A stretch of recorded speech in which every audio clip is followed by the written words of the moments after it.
அஸ்ஸலாமு அலைக்கும் வரஹ்மத்துல்லாஹி தஆலா வபரகாத்துஹு. இப்போ உங்கள் ஸ்க்ரீனில் தெரியுற இந்த 5 பேரில் யார் ரொம்ப ஸ்ட்ராங்கஸ்ட்னு உங்களால் சொல்ல முடியுமா?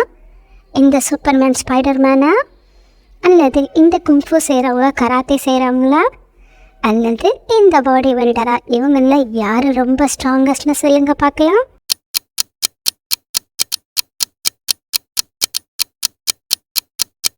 இவங்க எல்லாருமே ஸ்ட்ராங்கான ஆளுங்க தான். ஏன்னா அவங்க அதுக்கான ட்ரைனிங் எடுத்திருக்காங்க.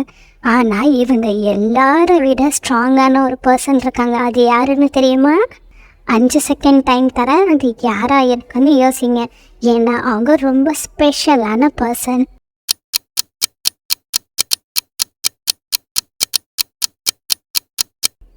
யாருன்னு யோசிச்சிட்டிங்களா?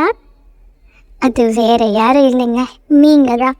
என்னது நானான்னு கேட்குறீங்களா? ஆமாம் பிள்ளைங்களா, நீங்கள் தான் அந்த ஸ்ட்ராங்கான ஆள். நம்ம நபிகள் நாயகம் ஸல்லல்லாஹு அலைஹி வஸல்லம் அவர்கள் என்ன சொல்லியிருக்காங்க தெரியுமா? நம்மள ஒருத்தவங்க கோபப்படுற மாதிரி நடந்துக்கிட்டாலும் அந்த சமயத்தில் நாம் கோபப்படாமல் பொறுமையாக அமைதியாக இருந்தோம் அப்படின்னா நாம் தான் இந்த உலகத்திலேயே ஸ்ட்ராங்கான ஆளுன்னு சொல்லியிருக்காங்க. நீங்கள் தான் நல்ல பிள்ளைங்களாச்சு.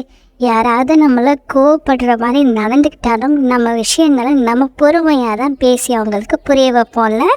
அவங்கள்ட்ட நம்மளுடைய கோவத்தையும் நம்ம ஸ்ட்ரென்த்தையும் வச்சு அடிக்கிறது, இந்த மாதிரியான நிலைகள்லாம் நம்ம செய்ய மாட்டோம். அதனால் நாம் தான் ரொம்ப ஸ்ட்ராங்கான ஆள். சரி, இப்போ அந்த ஹதீஸ் என்னன்னு கொஞ்சம் விரிவாக பார்க்கலாமா? நபிகள் நாயகம் ஸல்லல்லாஹு அலைஹி வஸல்லம் அவர்கள் சொல்லியிருக்காங்க, யாராவது உங்களை கோபப்படுத்துகிற மாதிரி நடந்தாலும் அந்த இடத்துல நீங்கள் உங்கள் ஸ்ட்ரென்த்தை வச்சு அவங்கள துன்புறுத்தாமல் உங்களுடைய கோபத்தை நீங்கள் கண்ட்ரோல் பண்ண தெரிஞ்சது அப்படின்னா நீங்கள் தான் ரொம்ப ஸ்ட்ராங்கான ஆளுன்னு சொல்லியிருக்காங்க. இன்ஷா அல்லாஹ் உங்களுடைய ஸ்ட்ரென்த்தை நீங்கள் அப்படியே மெயின்டைன் பண்ணுங்கள். யாராவது நம்மளை கோபப்படுத்துகிற மாதிரி நடந்தாலும் கண்ட்ரோல் பண்ணி நம்ம தான் ஸ்ட்ராங்கஸ்ட்டுன்னு அல்லாஹ் தஆலாவுக்கும் நம்ம நாயகம் ஸல்லல்லாஹு அலைஹி வஸல்லம் அவர்கள்ட்டையும் ப்ரூவ் பண்ணிக்கிட்டே இருக்கலாம். சரியா? மறுபடியும் அடுத்த ஒரு இன்ட்ரெஸ்டிங்கான வீடியோவில் சந்திக்கலாம். இதே போல் இஸ்லாமிக் கண்டென்ட்ஸை பார்க்க சேனலை சப்ஸ்கிரைப் பண்ண மறக்காதீங்க. அஸ்ஸலாமு அலைக்கும் வரஹ்மத்துல்லாஹி தஆலா வபரகாத்துஹு.